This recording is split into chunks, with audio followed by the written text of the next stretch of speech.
Sí, doctor. Ah, hoy hay fútbol, ni me acordaba qué hora es. No, pues ya, esos gustos ya pasaron de tiempo, doc. ¿Cómo ya nadie ve el fútbol? Entonces, ¿qué hacen? ¿No estudian ni ven el fútbol? No, pues llevar contratos aquí. Mm, y es a un solo juego, ¿verdad? Ah, sí, honestamente desconozco, doc, ya tiene ratito que no. Qué barbaridad. Bueno, vamos a ver. Ni me acordaba yo. Entonces, estamos hablando de las 4 etapas del modelo se llama modelo de planeación del transporte y planeación estratégica del transporte.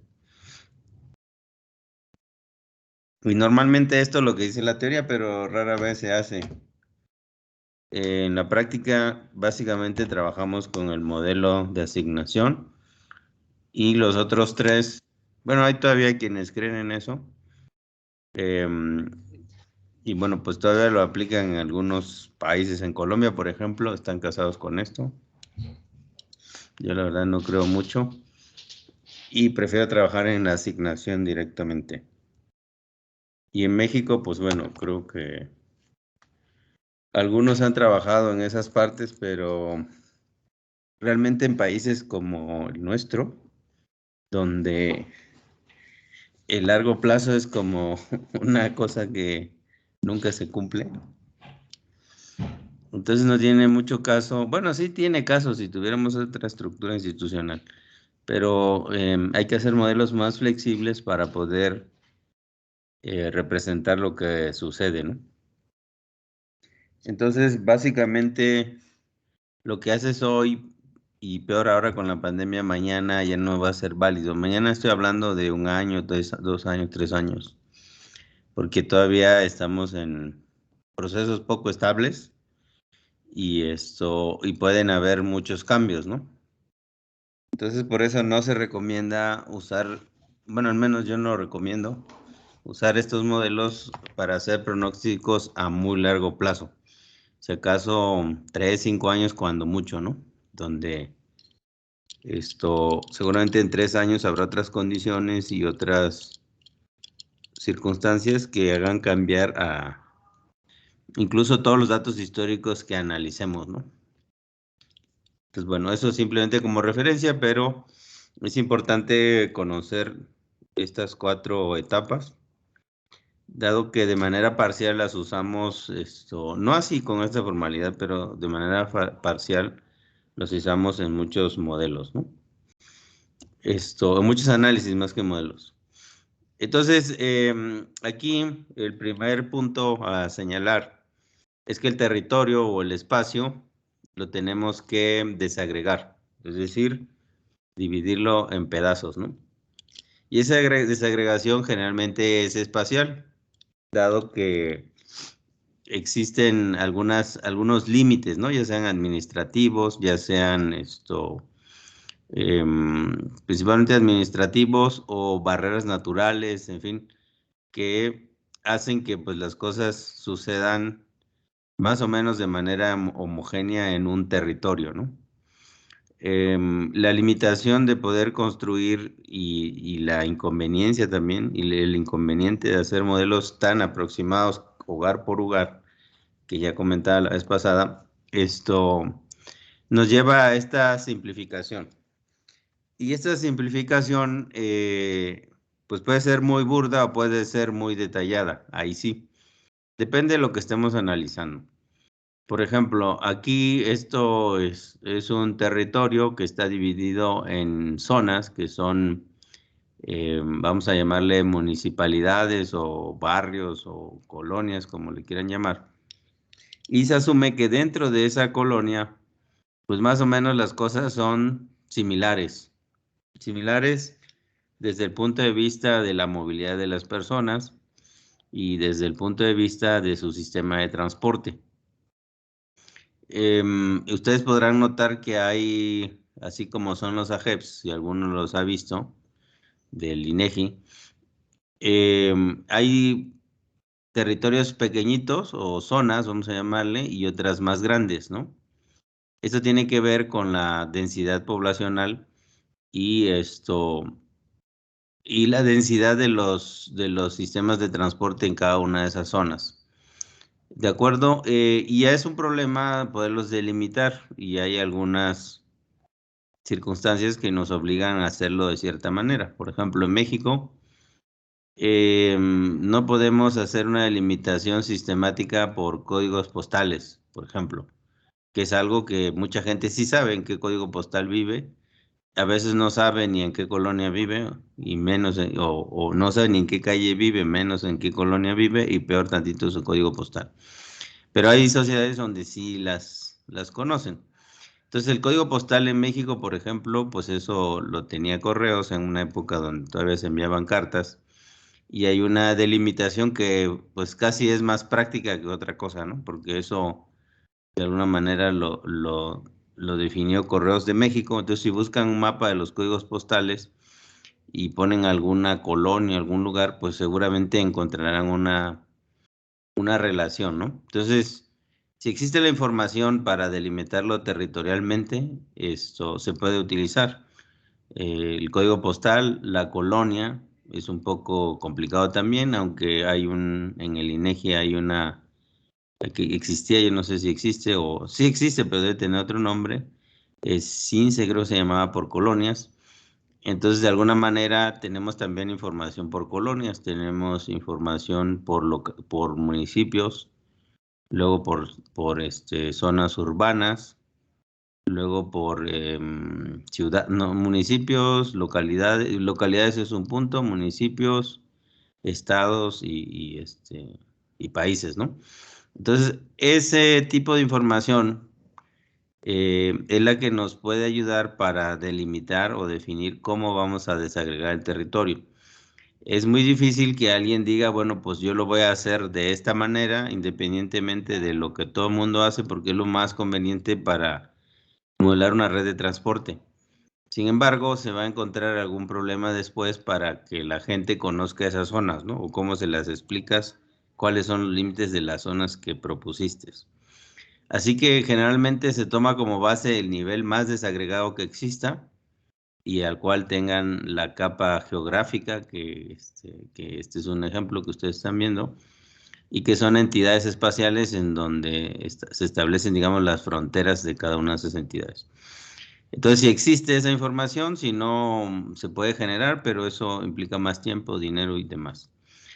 Así que lo recomendable es partir del nivel más pequeño y luego hacer agrupaciones de esas entidades pequeñas, ¿no? Y podemos llamarle a la agregación de esas entidades pequeñas zonas o macrozonas, si lo hacemos a un nivel más grande, ¿no? ¿Por qué es importante conocer estos niveles? Porque nos permiten hacer un diagnóstico de la movilidad. Lo podemos hacer muy detallado o a grandes rasgos.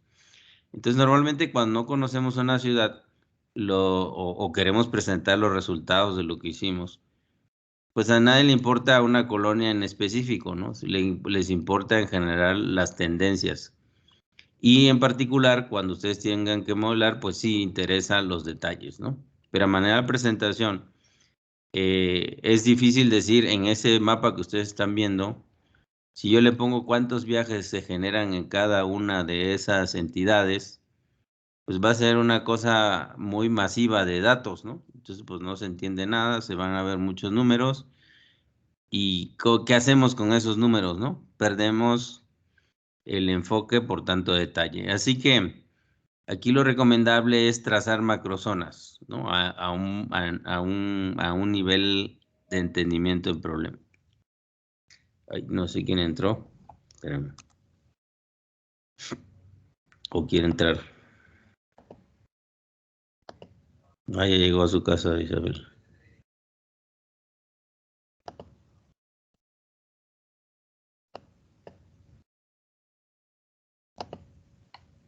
Espérame, aquí. Bueno, entonces,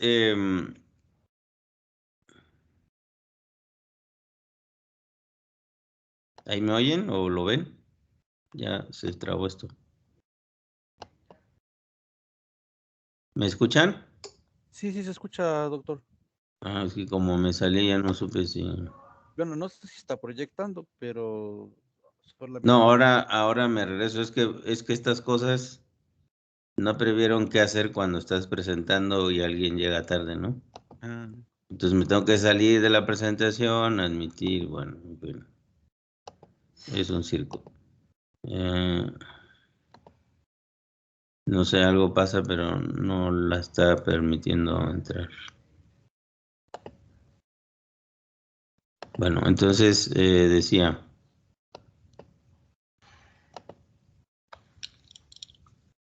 que de estas, que esas macrozonas, ahí están viendo la pantalla, ¿verdad? ya. Sí, les decía que estas macrozonas nos permiten entender en forma global lo que pasa. Y aquí hay una estrategia general para hacer macrozonas. Generalmente un territorio pues tiene una parte central, como ustedes ven aquí, que es donde tienen la mayor concentración o las entidades más pequeñitas, ¿no? Y luego hacia la periferia se van haciendo más grandes. Entonces, muchas ciudades tienen un centro histórico, CBD, como se llame, casco histórico también se le llama, y ese centro histórico puede estar delimitado por algunas barreras físicas, algún río, unas autopistas, en fin. Entonces, eso se utiliza para delimitar la parte central. Luego de ahí delimitamos hacia el norte, hacia el oriente, al sur y al poniente. Entonces, buscamos aquí, por ejemplo, aquí yo puedo ver esta línea que es común y luego como que tiene una vuelta hacia acá, el centro como que está aquí. Entonces, de manera natural, puedo ver aquí que esto es en la zona centro, luego hago una zona, macrozona en el norte, que puede ser esto así como se ve, miren, así. Esto puede ser el norte, por acá.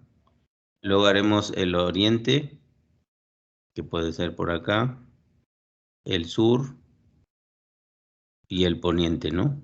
Bueno, el sur quizá un poco más amplio y el poniente. Sí, entonces si yo hago ahí 5 macrozonas, centro, norte, sur, oriente, poniente, oriente, entonces yo ya puedo decir, bueno, ¿cómo se mueven los del norte hacia el centro y los del norte hacia el sur y los del norte hacia el oriente y al norte del poniente? Entonces serían 5, digamos, zonas donde se generan los viajes hacia 5 zonas donde se atraen los viajes, ¿no? Entonces tendríamos una matriz de 5 por 5 para representar los viajes que se generan y que se atraen, ¿no? Sí, eso es de una manera sencilla. Ahora, lo podría hacer con estas entidades espaciales que deben ser más de 100. Entonces, imagínense, si yo hago una matriz de 100 por 100, habrá muchos vacíos.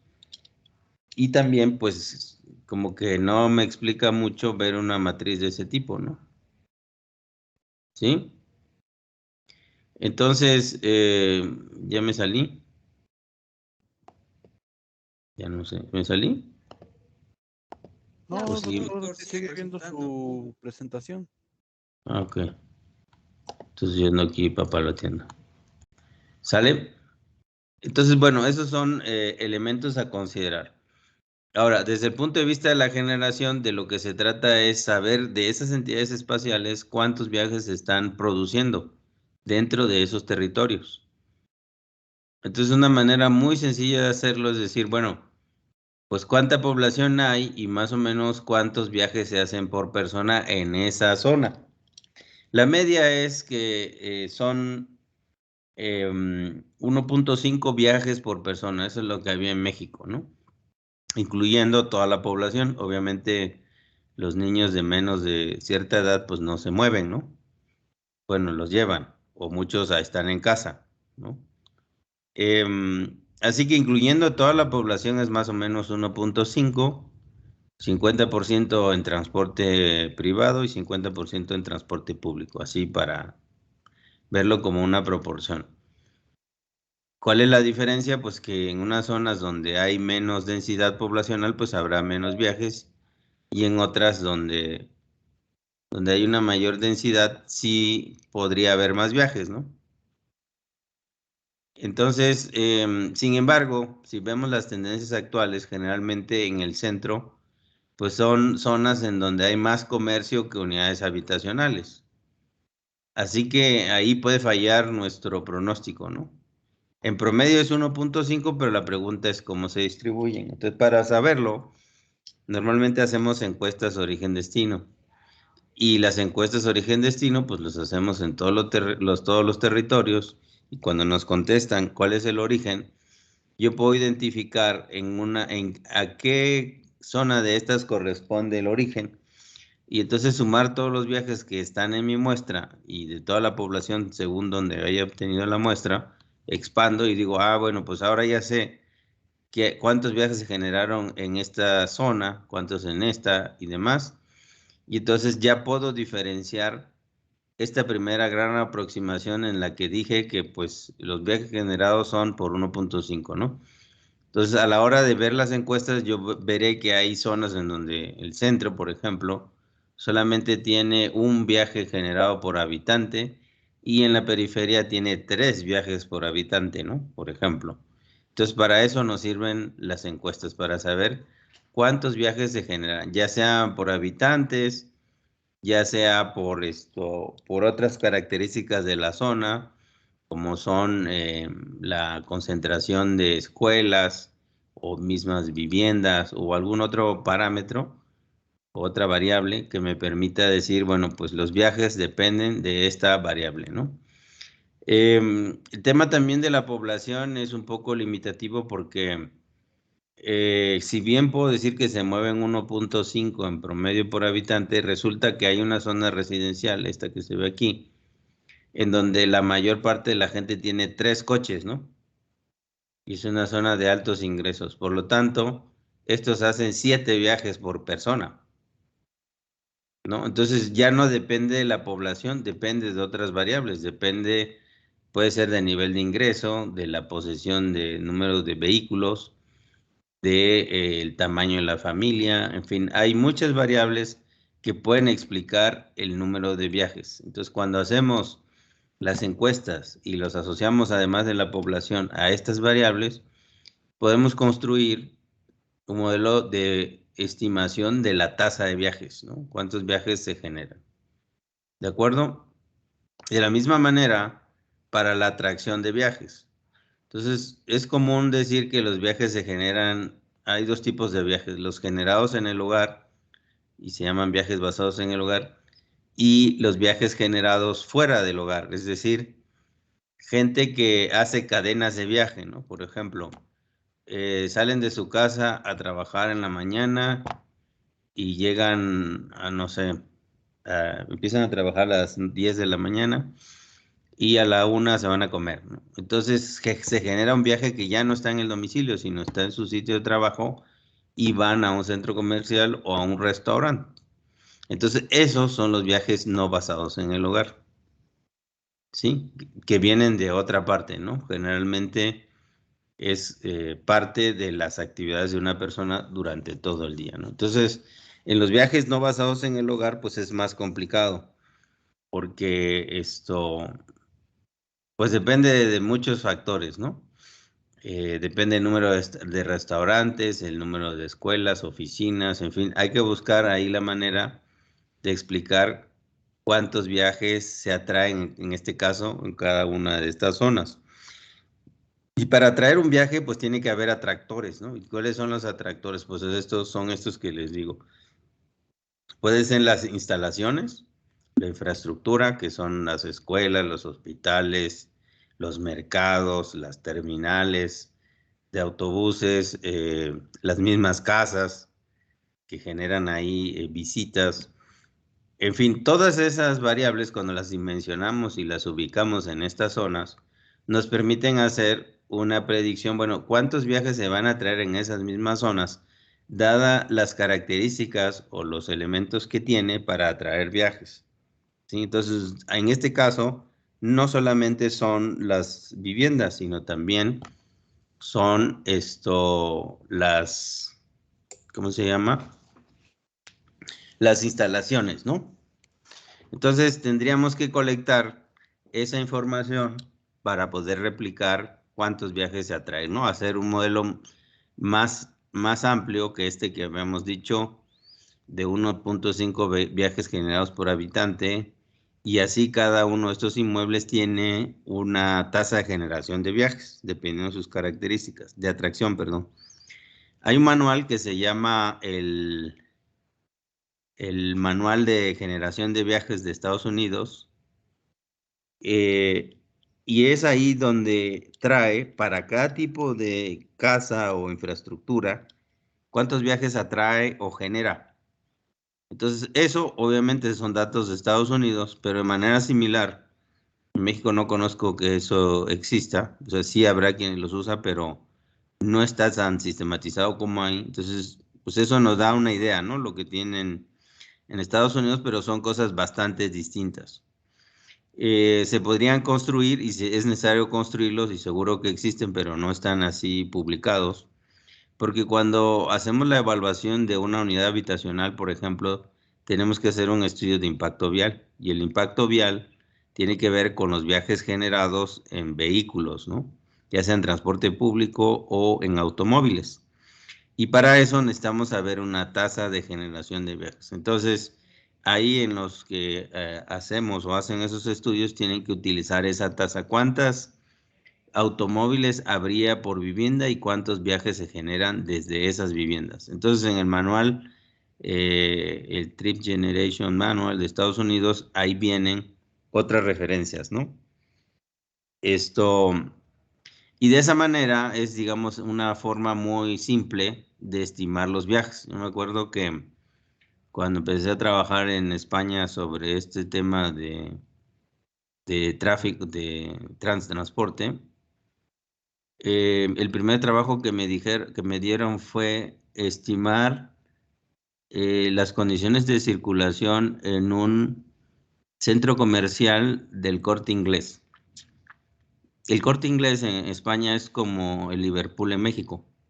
Entonces esa empresa tenía contratado a estos consultores para que les hicieran sus planes de circulación y determinaran si el diseño que habían hecho los arquitectos para esa tienda iba a funcionar con los estacionamientos que habían estimado y con las condiciones, de la geometría, pues, de accesos y salidas.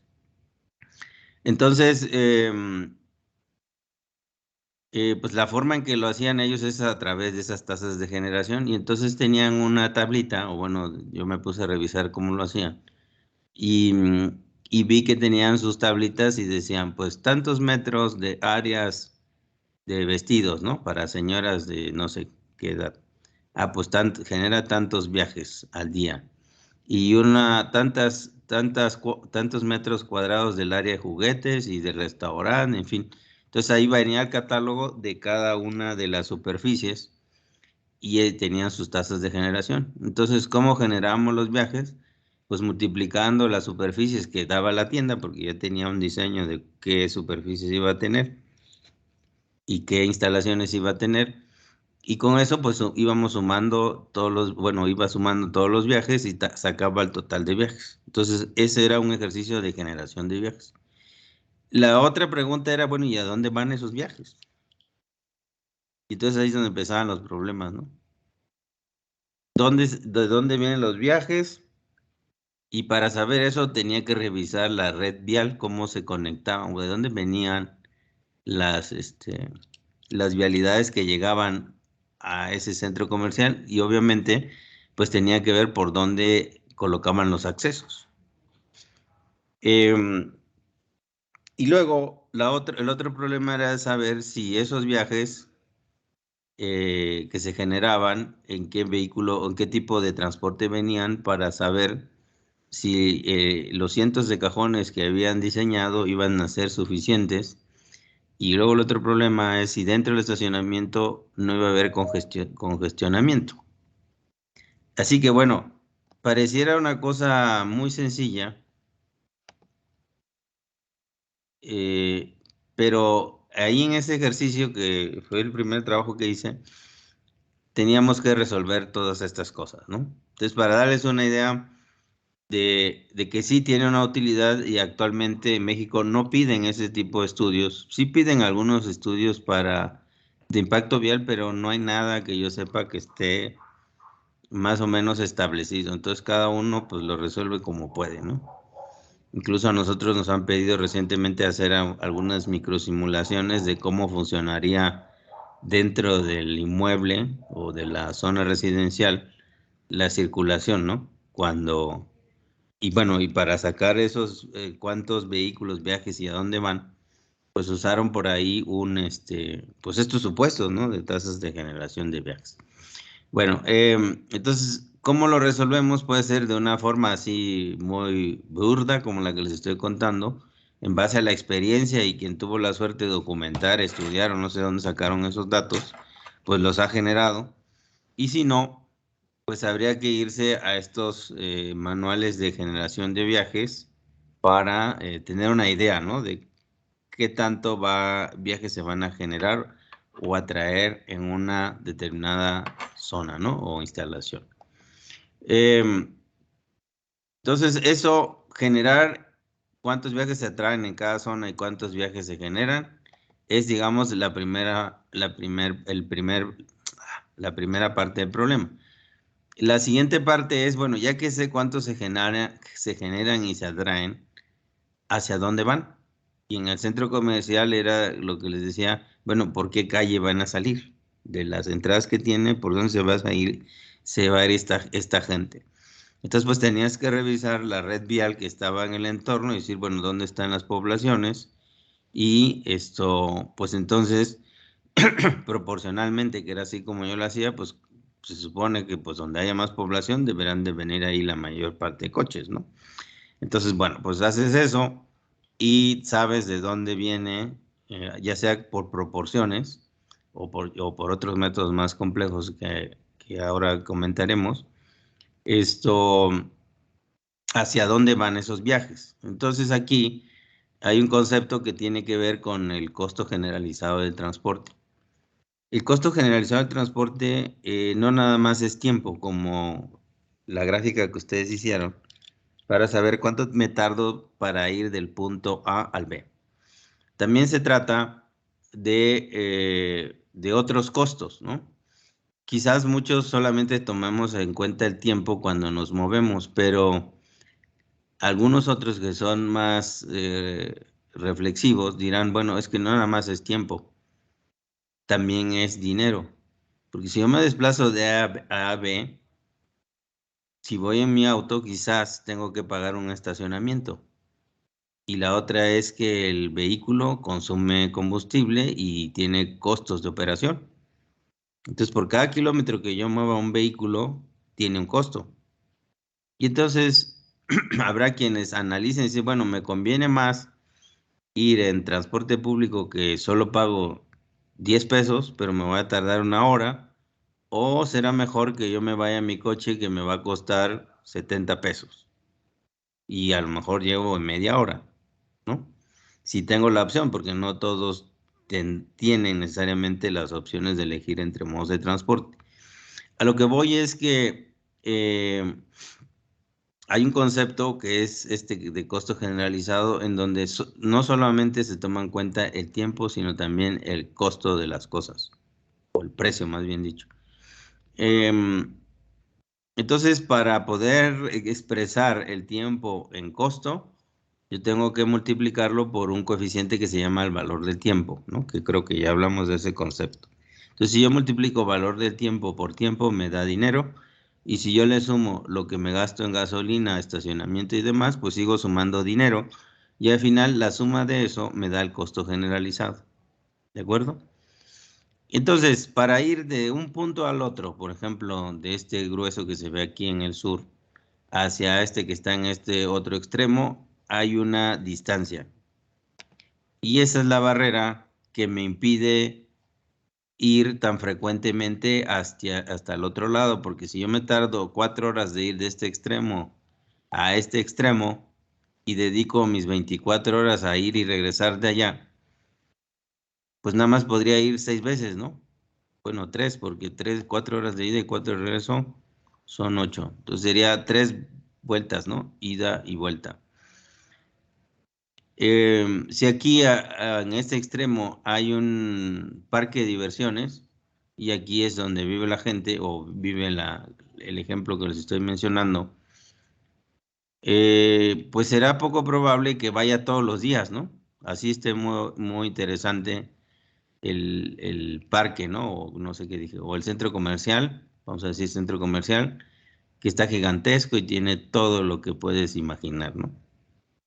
Entonces, pues no va a ir todos los días, ¿no? Porque son 8 horas de su día en ir, más cuánto tiempo va a estar ahí, en fin, o sea, no tiene que dormir para que pueda ir ahí.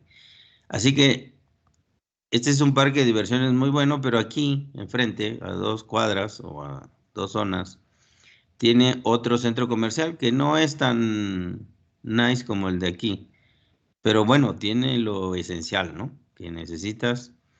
Así que este señor, ¿con qué frecuencia irá a este que tiene a 2 cuadras y con qué frecuencia irá a este que tiene a 4 horas? ¿Qué opinan?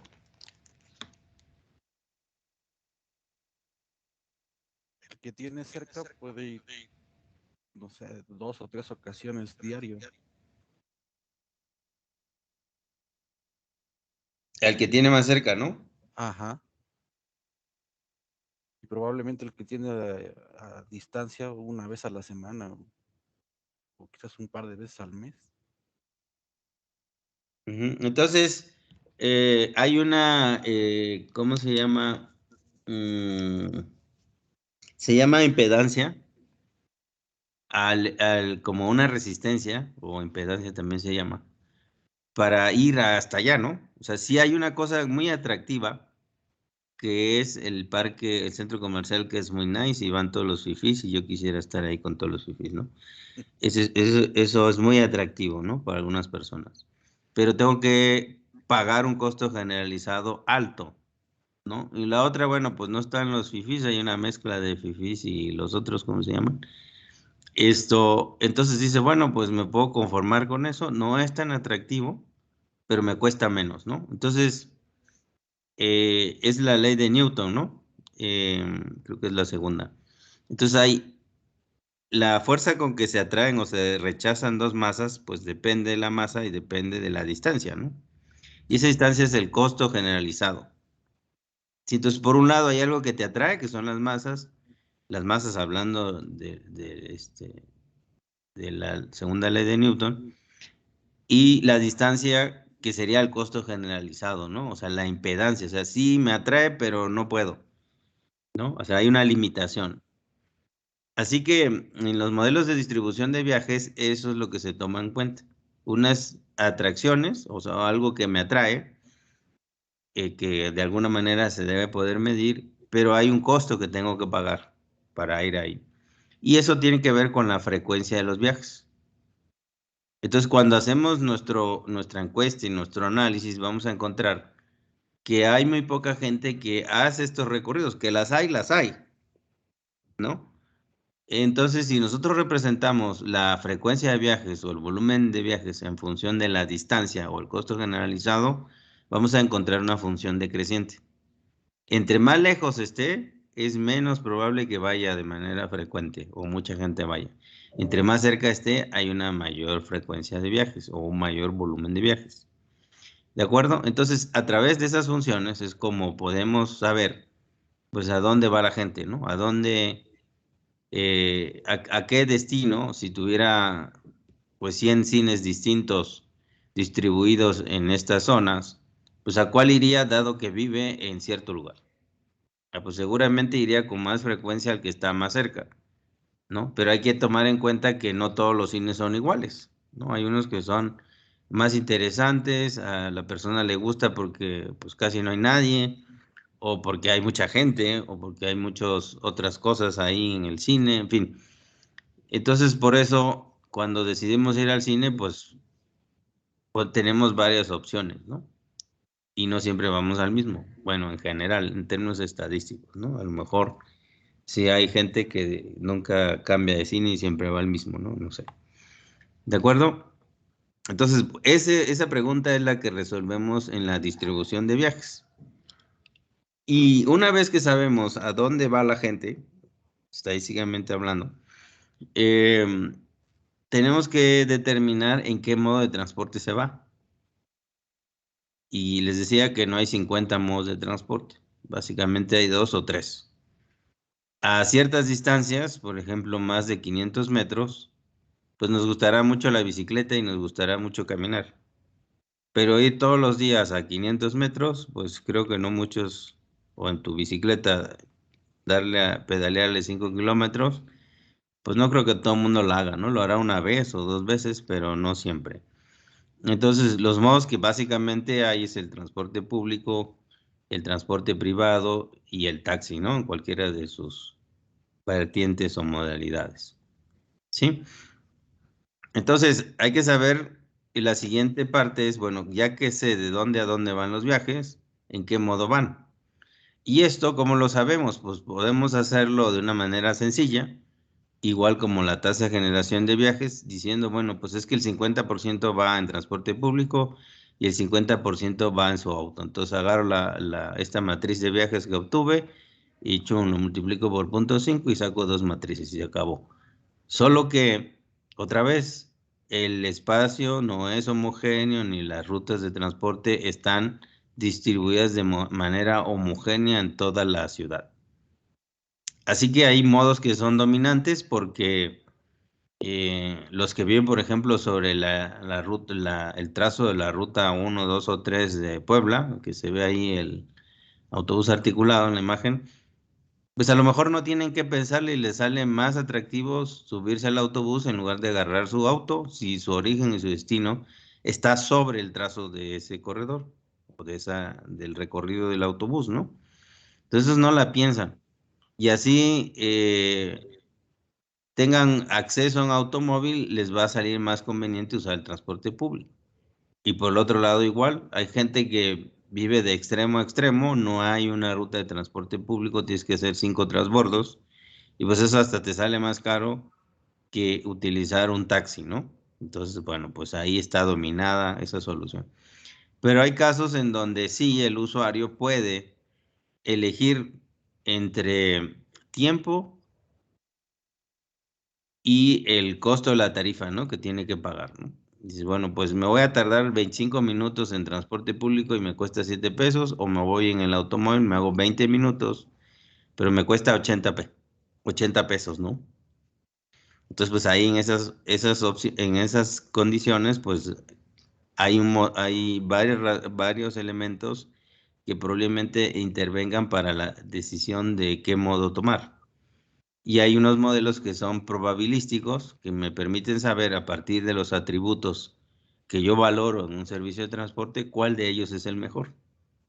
Entonces se llaman modelos de elección discreta y se utilizan las encuestas de preferencias declaradas para poderlos analizar. Pero bueno, eso ya es los métodos. Ahorita estamos viendo los conceptos, ¿no? Entonces, ya sea por un método exógeno de proporciones o determinista, en términos generales, lo podría sacar si también tengo las encuestas que se hicieron hace no sé cuántos meses en la zona y la encuesta que se hizo sin proporcionar información sobre el número de viajes en cada uno de los modos, pues puedo también usar eso y aún más lo puedo detallar porque si conozco los orígenes destino, lo puedo calcular por origen destino, ¿no? ¿Qué proporción? Y es lo que les decía, en unas habrá 100% transporte público, en otras 100% transporte privado y el resto combinaciones, ¿no? Entonces lo puedo hacer de esa manera o lo puedo hacer a través de modelos más sofisticados como es este que les decía de elección discreta. ¿Sale? Entonces, bueno, pues aquí están las diferentes opciones que podría utilizar. Bueno, aquí están hablando de una ciudad que tiene metro, la ciudad de Santiago, pero no todos son así, ¿no? Cada lugar, pues hay ciertos modos que son disponibles, están disponibles. Y la última etapa, pues consiste en saber, bueno, por dónde, en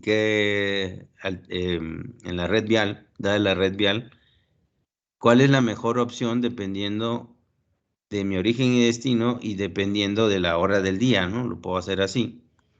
Entonces, ¿por dónde me tengo que ir para recorrer, hacerlo en el menor costo generalizado posible? Entonces, para ir de A a B, yo podría tener una red como la que está simplificada ahí. Entonces, podría hacer varias combinaciones, ¿no? Digamos que yo voy otra vez de este punto que he tomado como referencia hacia este otro punto, ¿no? Que ahí está el centro comercial. Aquí quiero ir. Entonces, yo podría irme por este lado y luego subir. Podría irme por acá, subir y luego tomar esta otra avenida. Podría irme por acá y luego subir y tomar esta avenida. En fin, la asignación se trata de determinar por qué vialidades o conjunto de vialidades voy a circular para llegar a mi destino. Dado que las características de las vialidades pues también son heterogéneas, no todas son iguales. Hay vialidades que están congestionadas, pero pasando un tramo de la congestión luego se vuelven muy rápidas. Hay vialidades que tienen semáforos en todo su recorrido, entonces pues no puedes ir muy rápido, pero vas a una velocidad constante. Hay vialidades que pasan en medio de la nada y luego se conectan o es complicado o es una zona delictiva, yo qué sé. Entonces hay muchas circunstancias que las personas toman en cuenta para decir, para elegir por dónde se van, ¿no? O la otra dice, bueno, pues ya ni me preocupo, pongo el Waze o en Google Maps y le digo voy de A a B y el que me lleve. Ahí me voy siguiendo lo que me dice, no sé ni por dónde voy, pero es el que dice por dónde me tengo que ir, ¿no? Yo lo sigo al pie de la letra y punto, se acabó. No me complico la existencia. Entonces, de lo que se trata en esta etapa, y es donde más vamos a trabajar, es cuáles son las vialidades que utilizo y para qué quiero saber por qué quiero conocer en qué vialidades me voy, porque estas vialidades pues requieren de mejoras o requieren de saber en dónde se presentan los problemas, dónde hay los accidentes, dónde tengo que cambiar el sistema de semaforización, dónde tengo que construir un arco para simplificar o mejorar la conectividad. En fin, para eso nos sirve. ¿Dónde tengo que prever una serie de intervenciones porque esas vialidades ya están en muy malas condiciones de circulación? En fin, por eso es interesante saber por dónde se van los vehículos. ¿Sí? Entonces, esa es la última etapa y aquí en esta lámina está, digamos, resumido todo ese proceso, ¿no? Y las preguntas relevantes que hay que responder de manera, digamos, simple, ¿no? Entonces, con esas preguntas que están ahí, que luego ustedes lo pueden leer con calma, eh, ustedes pueden tener claro de qué se trata cada una de las etapas del modelo o de la metodología para la planeación estratégica de los sistemas de transporte. Y en esto vamos a entrar a partir de mañana. Vamos a desarrollar, yo creo que de una vez nos iremos a la parte de asignación. Bueno, voy a ver cómo es más fácil. Les voy a mandar una lectura para que se sientan, bueno, para que tengan más claros los conceptos y y podamos avanzar. Entonces, ya aquí empezamos con la preparación para lo del curso de Transcat y que no los agarren ahí desprevenidos. ¿Sale? Hasta ahora, ¿aquí tienen alguna pregunta, consulta, reclamo? No, doctor, todo bien. ¿Los demás? ¿Está todo claro? Pues bueno, ya que bueno, que nos está hablando de este tema y ya un poco más a una situación actual, ¿cómo ve lo que han estado platicando del aeropuerto Felipe Ángeles? Que ve que dice que es mucho tiempo de traslado del, desde el Distrito Federal hasta donde ya va a estar el aeropuerto. No sé si a usted, pues llegó a estar con personas que están trabajando en eso o le tocó alguna parte de ese proyecto o su opinión respecto a ese tema, doctor. Bueno, yo he trabajado en el diseño del sistema suburbano desde que llegué a México. El sistema 1, desde el segundo estudio que hicieron para determinar la demanda.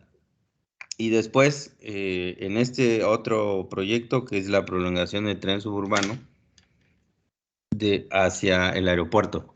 Entonces nosotros hicimos el estudio de demanda de ese proyecto y dimensionamos el mismo. Así que conozco bien las deficiencias o los problemas que tiene ese aeropuerto. Y sí tiene un problema de conectividad grave, y tiene un problema de accesibilidad grave, y tiene un problema de desarrollo urbano grave. Entonces, el problema es que normalmente un aeropuerto, una infraestructura de este tamaño se planifica, ¿no? Y se planifica con tiempo. Aquí, bueno, pues este proyecto se hizo así deprisa y corriendo. Mientras los japoneses tardan 10 años en planear su aeropuerto, aquí se hizo no sé, en un año, ¿no? Alguien decidió que ahí sería y listo. Entonces, tiene muchos problemas y el ejército ha tomado muy malas decisiones, porque yo conozco al general que tiene a cargo bueno, no es que lo conozca, tuve varias reuniones de trabajo con él, ya ni me acuerdo ni cómo se llama, y donde le hicimos una propuesta de cómo podría mejorar toda la conectividad y hacer un superproyecto. Entonces hay temas ahí de corrupción también, incluso a nivel de ese general, y problemas graves, ¿no? Entonces eso no tiene mucho futuro. Se han tomado malas decisiones y se han tomado decisiones incorrectas. Así que va a ser el principal problema de que llegue la gente ahí, porque están poniendo, ahora sí como se dice, la carreta delante de los bueyes, ¿no? Entonces primero hay que poner los bueyes y luego la carreta. Así que hay que hacer primero la infraestructura de conectividad y luego el aeropuerto. Desde el punto de vista de desarrollo urbano y el tren, tenía ahí tiene un valor agregado, porque un tren es una infraestructura masiva que te permite desarrollar el territorio, y está el caso de Francia con la red de trenes express RER, que se llama, que ellos lo que hicieron, que tenían un problema de equilibrio territorial, hicieron este tipo de trenes suburbanos con estaciones planeadas, y alrededor de las estaciones crearon una serie de infraestructuras precisamente para favorecer que ahí alrededor de las estaciones se desarrollaran una serie de actividades. Y fue así como descentralizaron la Escuela Nacional de Puentes y Caminos, que se convirtió después en la ciudad de Descartes. Pusieron Euro Disney, crearon un montón de casas o desarrollos inmobiliarios para justamente promover que se generaran los viajes, y que esos viajes o esa movilidad que se generara tuviera una garantía de un sistema masivo de transporte. Entonces ese era el planteamiento, o ese fue el planteamiento que les hicimos a estos señores, y por eso consideramos que esa zona no está de ninguna manera planeada, es un plato roto, haz de cuenta, lo que es la red vial, o sea, está totalmente desconectada, son zonas semiurbanas y rurales que tienen esa oportunidad de poder organizar el territorio, y eso fue lo que planteamos: adquirir las tierras mediante conceptos como los fideicomisos, que tienen el caso del, del puerto interior de León, en donde lo que hizo el gobierno es compró el territorio, la tierra, y luego empezó a desarrollar las cosas dentro, pero tenía el control de la tierra. Y eso es lo que les pedimos: compren la tierra sobre el eje del tren y desarrollen y relocalicen todos los servicios de educación, de salud, de entretenimiento, etcétera, alrededor de esos ejes, y ordenen todo para que ese mismo tren sea el que atienda a esa reorganización del espacio. Y además, si tenías el aeropuerto, pues crea una zona industrial ahí para que tengan también trabajo, y además equilibra la parte sostenible, vamos a decir, porque hay una zona de recarga al lado del lago que tienen ahí, y que como que es de los últimos cinturones verdes que quedan, ¿no? Entonces se propuso un cinturón verde para integrarlo con todo este desarrollo urbano y que hubiera ya un límite, ¿no? Para que no se siguiera expandiendo la ciudad a como está ahora, ¿no? Entonces es un proyecto muy grande, si algún día tenemos chance ahí se los muestro. Entonces, obviamente, pues esto requiere tiempo y requiere dinero. Pues estos cuates no quisieron invertir ni tiempo ni dinero y pagaron 5 millones de pesos a una empresa patito que les hizo cualquier cosa y les dijo que estaba bien. Ah, pues bueno, pues eso es lo que vamos a tener. El tema de la conectividad entre el aeropuerto actual y el aeropuerto, el AIFA, que se llama, tampoco está resuelto. Entonces la gente que tenga que transbordar de un aeropuerto al otro, pues ahí los veo, a ver qué van a hacer.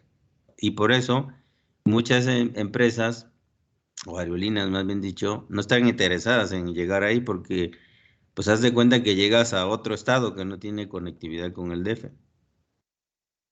Entonces eso va a tardar muchos años en que pueda operar bien y todo lo que está alrededor pues va a ser un problema. Quizá en unos 30 años eso esté más o menos funcionando bien, pero ahora tiene muchísimos problemas y si va a operar, pues va a operar por fuerza, ¿no? Pero eso no va a ser sostenible. Aquí otra vez llegamos al tema que les platicaba de la impedancia, ¿no? Pues sí estará el aeropuerto muy bueno y tendrá viajes o en su caso oferta de vuelos muy buenos, pero es imposible llegar, ¿no? O a un costo muy alto. Entonces, pues, ¿quién va a ir ahí? Muy pocos los que vivan sobre el eje de la vialidad que exista, que además es una zona bastante congestionada, las vialidades que te permiten llegar ahí, ¿no? Que es, ahora ustedes que están revisando un poco el transporte público, me refiero a las demás personas, que es el eje de Indios Verdes, salida a la autopista Pachuca. No sé si ustedes han visto las fotos que nos han mandado, la información, es un caos, ahí es tierra de nadie. Y sobre esas vialidades van a montarle otro tráfico adicional, así que eso, ¿quién sabe en qué va a acabar? Entonces tiene, precisamente esto es lo que no se debe hacer y esta parte que les estoy explicando, pues ni saben ni de qué se trata, ¿no? Vallejo se llama el general ese. Ese no entiende ni jota de transporte y los asesores que tenía, que eran otros soldados, o no sé qué cosa eran, pero pues tampoco sabían, ¿no? Bastaba ver sus anotaciones o sus trabajos que usaban como referencia, hagan de cuenta que regresaron en el tiempo unos 30 años. Así que daba pena ajena verlos. Entonces, en resumen, mal augurio, y podía hablar no sé cuántos días sobre este problema, pero lo dejo así, porque ya se nos acabó el tiempo.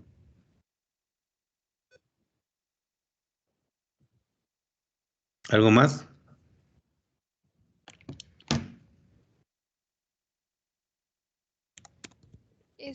Es una pregunta fuera de esto. Nos comentó que íbamos a hacer una presentación sobre sistemas de información geográfica. ¿Para cuándo sería? Yo creo que la otra semana. Yo les paso el Oh, material y esto para que lo platiquen ahí con sus compañeros. sí. Yo quiero aprovechar de aquí a lo mejor el sábado, ¿no? Todavía nos queda una semana, ¿no? Para el 3 de diciembre del curso. Entonces yo creo que sería a partir del lunes, ¿no? Entonces yo quiero avanzarle aquí. Me quedan 3 días, así que quiero avanzar lo más que pueda y ya les daría yo Bueno, yo les paso el material mañana, qué bueno que me acuerdo. Ok, De sí. hecho, ahí lo pueden buscar, pero yo se los doy. ¿Sale? Sí. Sí, doctor, gracias. Sí, está bien. Bueno, listo. Entonces, ya no vimos sus gráficas. Bueno, lo vemos mañana. Sí, doctor. Sí, Dale, Ok, que descansen. sí, bye. igualmente, Adiós. buenas noches. Bye. Hasta mañana. Hasta mañana.